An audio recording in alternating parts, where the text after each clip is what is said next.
Allez, arrêtez tout. Après de nombreux essais, j'ai enfin trouvé l'astuce ultime pour faire à la maison des pizzas proches de celles du feu de bois, bien qu'elles restent toutefois inimitables. Mais essayez juste mon astuce, vous allez tomber par terre. On n'en est vraiment pas loin, regardez cette croûte bien alvéolée. Et toute l'astuce, elle réside dans une cuisson, chaleur tournante mais par le bas, et vous préchauffez votre four à la plus haute température. Votre pâte à pizza, vous l'étalez et vous laissez une belle épaisseur sur les côtés. Vous mettez très peu de sauce pour commencer, vous détaillez les bords du papier sulfu pour pouvoir l'attraper. Et là, attention technique ultime, directement sur les parois de la pizza. Ça va gonfler instantanément et 10 minutes après, là vous pouvez rajouter le coulis de tomate et votre petite farce. Moi j'en ai fait deux, une façon Regina et une aux 3 champignons. Utilisez une mozzarella sèche, sinon l'humidité va détremper votre pizza.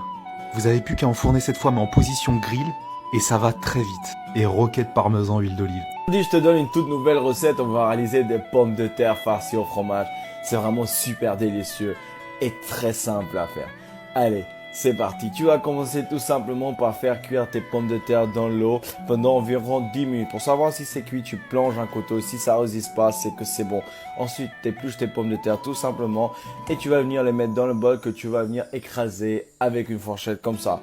Tu rajoutes un peu de lait et tu vas venir assaisonner avec du sel et du poivre. Tu peux rajouter un peu de piment des soulettes, ce que tu veux. L'assaisonnement, c'est selon ton choix.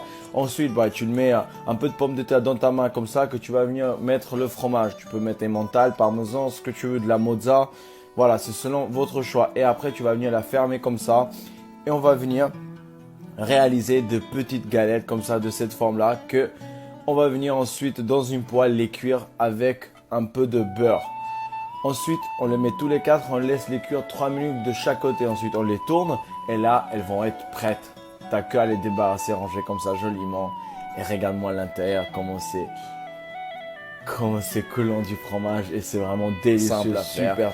Et tu peux manger le midi, le soir, c'est un délice. Et voilà ma nouvelle recette. Si t'as aimé, abonne-toi. Ciao, bye.